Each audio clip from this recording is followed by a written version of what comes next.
আমরা এতদিন ধরে জান্নাতের টিকিট বিক্রি করি, কার কাছে একটা টিকিট আছে একটু ওনাদের কাছে অর্পণ করেন। আমাদের মানুষকে, ধর্মপ্রাণ মানুষ আমরা সবাই, আমাদের ধর্মে আঘাত না করে কেউ কথা বললে আমাদের জন্য ভালো হবে। মুফতি সৈয়দ মোহাম্মদ ফয়জুল করিম যে কথাগুলো বললো, জোট থেকে সরে যাওয়ার বিষয়ে, শরীআ আইনের কথা বললো, এই বিষয়ে আসলে আপনাদের অবস্থানটা আপনারা স্পষ্ট করেছেন। তারপরেও আসলে আসন্ন নির্বাচন এটা কোনো প্রভাব পড়বে কি আপনাদের ওখানে? প্রথমে আমি একটু আমাদের দর্শক, সম্মানিত শ্রোতা দর্শক যারা প্রশ্ন করেছেন তাদেরকে ধন্যবাদ জানাই, এবং আমি আশা করব আজকে যেমন সাহস করে আমাদেরকে আপনারা ধরতে পেরেছেন, আগামী দিনে আপনারা এমন সংসদ সদস্য নির্বাচন করবেন, নির্বাচিত হওয়ার পরও এরকম কোশ্চেন করার মতো সুযোগ আমাদের হাতে থাকবে, সেটাও আমরা নিশ্চিত করতে চাই। দ্বিতীয় হচ্ছে যে আত্মকর্মসংস্থান বা আমাদের যেটা বলা হয়েছে চাকরি ব্যাপারটা, এটা খুবই গুরুত্বপূর্ণ। আমি একটু দ্ব্যর্থহীন কণ্ঠে বলি, আমি বরিশালের বাউফলের মানুষ। আমি এ পর্যন্ত সড়ক যোগাযোগ উপদেষ্টার সাথে 3 বার দেখা করেছি। দেখেন, আমাদের চাকরি আত্মকর্মসংস্থানের ব্যাপারটা হচ্ছে না কেন? 3টা কারণ। একটা হচ্ছে আমরা খুব ভালো কথা বলি, এরপর যখন আমরা সুযোগ পাই, অর্থাৎ আমাদের হাতে ক্ষমতার চাবি তুলে দেওয়া হয়, তখন আমরা দল এবং স্বজনপ্রীতির বাইরে আমরা যেতে পারি নাই, যার কারণে আমাদের মেধাগুলোকে আমরা কাজে লাগাইতে পারি নাই। তৃতীয় হচ্ছে আমাদের এই বরিশালে যে সেতুটা হয়েছে, সেতু হওয়ার পরে রাস্তা নাই, রাস্তাটা হয়ে গেছে একটা মরণ ফাঁদ। আমি এই পর্যন্ত বলেছি যে আমাদের কুয়াকাটাটাকে যদি আমরা ঠিকমতো ঢেলে সাজাতে পারতাম, তাহলে আমাদের কয়েক হাজার যে বেকার যুবকদেরকে এখানে শুধু আমরা ইনভেস্ট করার সুযোগ ছিল। আমি ইতিমধ্যে সড়ক যোগাযোগ উপদেষ্টা ডক্টর ফাজুল কবির খানকে অনুরোধ করেছি এবং তাকে আহ্বান জানিয়েছি যে আমাদের এটা 6 লেন থেকে শুরু করে আমাদের রাস্তা একদম ট্রেন যোগাযোগ পর্যন্ত, কুয়াকাটা পর্যন্ত নেওয়া, এবং ইতিমধ্যে এই কাজগুলোর পরিকল্পনা তারা করছেন এবং আশা করি এই কাজগুলো হবে। বিদেশ থেকে দেশে রেমিটেন্সের টাকা আসে নিরাপদে, তাই আজই আপনার আপনজনকে বলে রাখুন, রেমিটেন্সের টাকা যেন শুধু নগদেই পাঠায়। দ্বিতীয় হচ্ছে আমাদের বগা সেতুটা যদি হয়ে যায়, তাহলে বগা এবং আমাদের কালাইয়া বন্দর এশিয়া উপমহাদেশের মধ্যে, আপনারা জানেন এটা একটা গুরুত্বপূর্ণ জায়গা।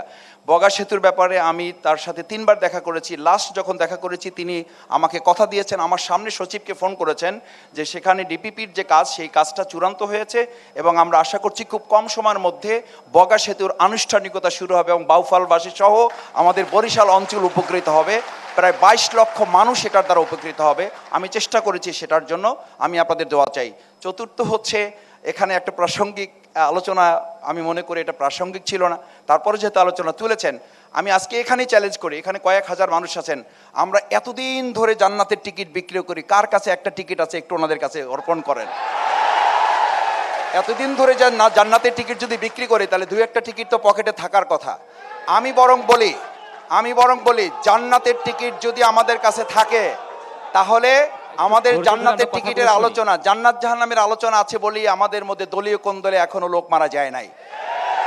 জান্নাত জাহান্নামের আলোচনা আমাদের মধ্যে আছে বলেই এখনো পর্যন্ত আমাদের হাজার হাজার লোক বহিষ্কার করতে হয় নাই। জান্নাত জাহান্নামের আলোচনার এই নৈতিকতা আমাদের মধ্যে আছে বলেই আমরা এখনো নিজেদেরকে একটা দেশপ্রেমিক মানুষ হিসাবে নিজেদেরকে তৈরি করতে সক্ষম হয়েছি। সেই জন্য আমি মনে করি আলোচনা সবার মধ্যে থাকা উচিত। বরং আমরা তো উল্টা আলোচনা শুনেছি যে আমরা যদি এতদিন অমুকের নাম নিতাম তাহলে আমরা জান্নাতে চলে যেতাম। বরং আমরা যদি এটা করতাম, নামাজ রোজা দরকার নাই, আপনারা এটা করেন তাহলে জান্নাতে চলে যাবেন। তো এই কথাগুলো আমার বোধ হয় আমাদের মানুষকে, ধর্মপ্রাণ মানুষ আমরা সবাই, আমাদের ধর্মে আঘাত না করে কেউ কথা বললে আমাদের জন্য ভালো হবে, সেই জায়গাটা।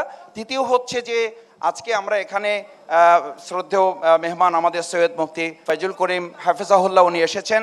আমি ওনাকে অত্যন্ত শ্রদ্ধা করি, সম্মান করি। ওনার সামনে ওনার কোনো প্রশ্নের জবাব দেওয়ার জন্য আমি বলছি না।